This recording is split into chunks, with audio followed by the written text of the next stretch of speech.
गले में बार बार बलगम क्यों आ रहा है? ऐसा क्यों लगता है कि बार बार जैसे कि कफ बलगम अंदर गिरता रहता है? अगर किसी भी व्यक्ति को कुछ लक्षण है जो दिखाई दे रहे हैं, यानी कि बलगम बार बार जमेगा और इस प्रकार का लक्षण आपको दिखाई देगा। जैसे अगर किसी व्यक्ति को साइनस की दिक्कत है, साइनस जो कि क्रोनिक हो चुका है, जिसके अंदर आपके पूरे चेहरे पर दर्द महसूस होता है। अगर फेस पर आप कहीं पर भी इस तरह से उंगली लगाते हैं और दर्द महसूस हो रहा है, वहां पर सूजन आ रही है, यानी कि कफ बलगम जमा हो चुका है।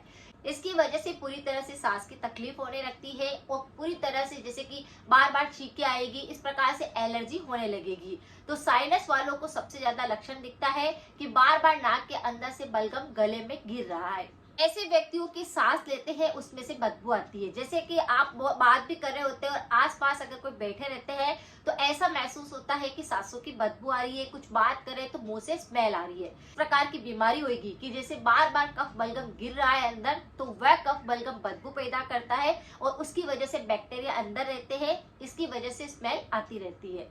अगर आपको बार बार गले में चिपका हुआ बलगम बार बार गिरता है या खांसी के साथ में बलगम गिर रहा है, इसका मतलब भी यही है कि आपको इस प्रकार का संक्रमण हो रहा है। अगर थ्रोट इन्फेक्शन में खराश बहुत ज्यादा आती है, गले के अंदर चिपका हुआ बहुत ज्यादा लगता है, अटका हुआ बहुत ज्यादा लगता है, यानी कि गले में बार बार बलगम गिर रहा है। ऐसे पोस्ट नेजल ड्रिप होने के बहुत सारे कारण होते हैं। अगर किसी भी व्यक्ति को बैक्टीरिया का इन्फेक्शन हो जाता है तो ये संक्रमण देखने को मिलता है। अगर बचपन में सर्दी जुकाम बिगड़ा हुआ है, लंग से संबंधित किसी प्रकार की दिक्कत हुई है, अगर किसी व्यक्ति को बुखार आया है और उसके बाद भी इस प्रकार का इन्फेक्शन देखने को मिलता है कि बार बार खांसी चल रही है, कफ बलगम गिर रहा है या फिर गले के अंदर ऐसे पानी जैसा गिरता रहता है। गले में बलगम दो तरह से गिर सकता है। जैसे शुरुआती दौर पर आपको ऐसा महसूस होएगा कि नाक के अंदर से पतला पतला सा पानी पदार्थ जो है वो अंदर आ रहा है, वह नाक के द्वारा बाहर नहीं निकल पाता है, इसीलिए आपके गले के अंदर इस प्रकार का इन्फेक्शन लगता है।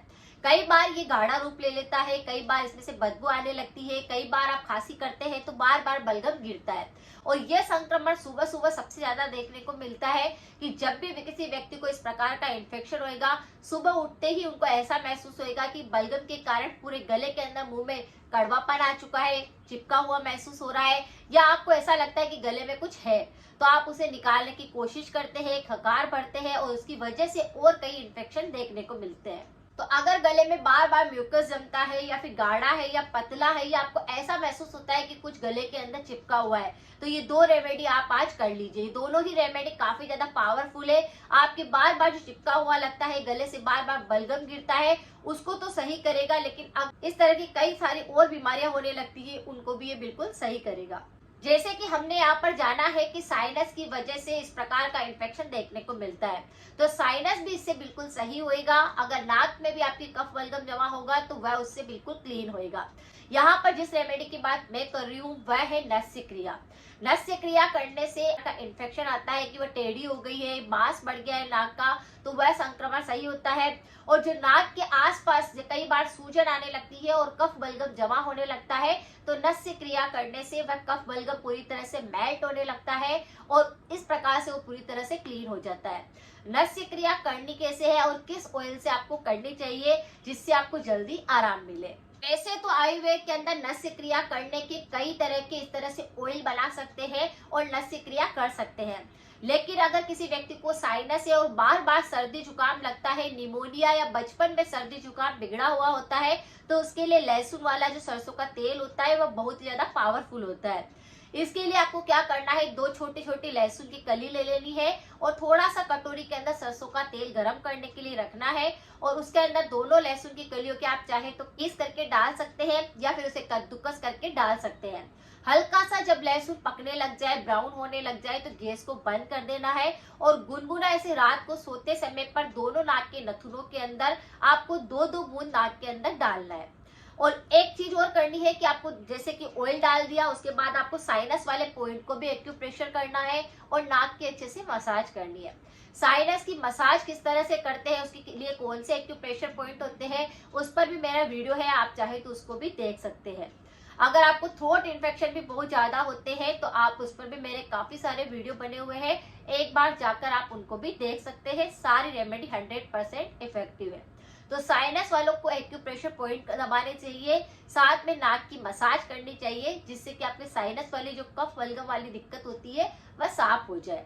तो आपको क्या करना है, थोड़ा सा सरसों का तेल नाक के अंदर डालना है, नस से क्रिया करनी है, साथ में थोड़ा सा सरसों का तेल लेना है और ऊपर से लेके नाक के नीचे तक इस तरह से आपको मसाज देनी है।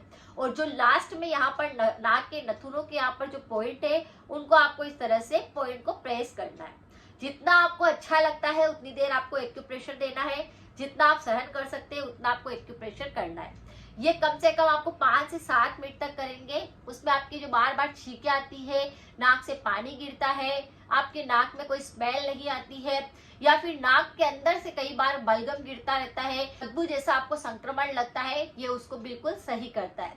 तो इस तरह से इस जगह के प्रेशर पॉइंट को आपको दबाना है। नस्य क्रिया हमेशा रात को सोते समय करें, जिससे कि आपकी जो नस्य क्रिया करी है वह पूरी तरह से सही काम करे और उससे आपकी बीमारी जल्दी से ठीक हो सके। कि सफाई करना और नस्य क्रिया करना ये बहुत ज्यादा जरूरी होता है, जिससे साइनस की दिक्कत तो नहीं होती। अगर आपके कफ बलगम भी जमता है तो वह भी नहीं जमता। जैसे किसी व्यक्ति को एलर्जी है, साइनस है, बुखार आ चुका है, उसके बाद इस प्रकार से बलगम गिर रहा है, तो कफ बलगम का पूरी तरह से सफाया करने के लिए आप तुलसी और काली मिर्च का प्रयोग कर सकते हैं। तुलसी एंटीबायोटिक का काम करती है, उसमें काफी सारे एंटीऑक्सीडेंट होते हैं, वो एलर्जी को खत्म करने में मदद करती है और ये हमारे शरीर के अंदर जाकर बैक्टीरिया को, इन्फेक्शन को बिल्कुल खत्म करती है। तो अगर किसी व्यक्ति को इस प्रकार से बलगम की समस्या है तो 8 से 10 तुलसी के पत्ते ले लीजिए और उसका आप पेस्ट बना लीजिए, और 4 से 5 काली मिर्च साबुत आपको लेनी है और उसका पाउडर बना करके और उसको भी आपको तुलसी के अंदर मिक्स कर लेना है। एक बार की खुराक है तो 1 चम्मच आप इसे दिन में सुबह सुबह खाली पेट इसे खाइए। जब आप इसे खाएंगे तो आपकी एलर्जी बिल्कुल खत्म हो जाएगी, कफ बलगम कितना ही जमता है वह बिल्कुल सही हो जाएगा, जो गले से बार बार पानी गिरता है, बलगम गिरता है, वह बिल्कुल सही हो जाएगा, जो खांसी का संक्रमण होता है कि रात को सोते समय खांसी चलती है या पूरा दिन खांसी चलती है, आपको थूकना पड़ता है, बलगम आता है, तो ये उसको बिल्कुल खत्म कर देगा। क्योंकि काली मिर्च में ऐसे एंटीऑक्सीडेंट होते हैं जो कि कफ बलगम के लिए काफी ज्यादा यूजफुल होते हैं। और तुलसी और काली मिर्च दोनों को अगर आप एक साथ में मिला कर लेंगे तो जल्दी से जल्दी आपके जो गले में बलगम गिरता है, चिपका हुआ लगता है, अटका हुआ लगता है, चुभन जैसा लगता है, ये सारी समस्याओं को बिल्कुल सही करेगा, गले की खराश को दूर करेगा और गले में किसी भी प्रकार का इन्फेक्शन होगा, बैक्टीरिया लगते हैं, उन सबको ये बिल्कुल खत्म करेगा। जिन व्यक्तियों को एसिड रिफ्लक्स की दिक्कत होती है यह उससे भी बिल्कुल सही हो जाएगी। किसी भी व्यक्ति को पीएनडी की समस्या है तो ये दोनों ही रेमेडी करिए, आपको जल्दी आराम मिलेगा। लेकिन हमेशा ध्यान रखिए कि परहेज जरूर करना होता है अगर आप कोई सी भी रेमेडी को अप्लाई करते हैं। रेमेडी कर ली है अगर आपने तो परहेज आपको जरूर करना है। परहेज के तौर पर आपको क्या करना है कि एक तो जब नस्य क्रिया कर ले तो थोड़ी हवा ना लगने दे, इस बात का ध्यान रखें, नाक को कवर करके रखें, उसकी सफाई पर ध्यान दीजिए। खट्टी चीजों का सेवन ना करें, जिसमें अचार का सेवन आपको नहीं करना है, ऑयली चीजों का सेवन नहीं करना है, मैदा से बनी हुई चीजों का सेवन नहीं करना है।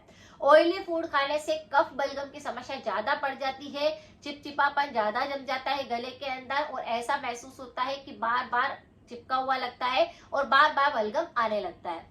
और जिन व्यक्तियों को बार बार इस तरह से सर्दी जुकाम होता है कि द्वारा अपने सांस को ऊपर की तरफ खींचते हैं तो कफ बलगम आपके गले के अलावा आपके मस्तिष्क तक पहुंच सकता है, आपके फेस पर कहीं पर भी जमा होने लग सकता है। इसीलिए कभी भी इस प्रकार की गलती ना करें। रुमाल की सहायता से या फिर आप पानी की सहायता से अपने नाक को बार बार साफ कर सकते हैं। ज्यादा साफ करने से भी कई बार नाक के अंदर सूजन आने लगती है और इस प्रकार से खून निकलने लगता है। तो ये भी आपको ध्यान रखना है, छोटी छोटी बातें, कि अगर सर्दी जुकाम हुआ है तो आपको क्या करना चाहिए और क्या नहीं करना है, जिससे आपके नाक के अंदर सूजन ना आए, बैक्टीरिया ना फैले, कफ बलगम इधर उधर न जाए और वो कहीं जमा ना हो। इस तरह से आपको थोड़ा ध्यान रखना है। जब भी सर्दी जुकाम होता है या फिर गले में इस तरह से बलगम गिरता है तो आपको गुनगुने पानी का सेवन करना चाहिए, जिससे कि आपका इन्फेक्शन फैले नहीं, कुछ ही दिनों में बिल्कुल खत्म हो जाए। के अंदर बलगम गिरता है, चिपका हुआ लगता है, तो दोनों ही रेमेडी काफी ज्यादा यूजफुल है, आप इन्हें कर सकते हैं। अगर जानकारी कुछ यूजफुल लगी है तो सभी के साथ शेयर करें, लाइक करना बिल्कुल ना भूलें। मिलते हैं फिर नेक्स्ट जानकारी के साथ में। Thank you so much.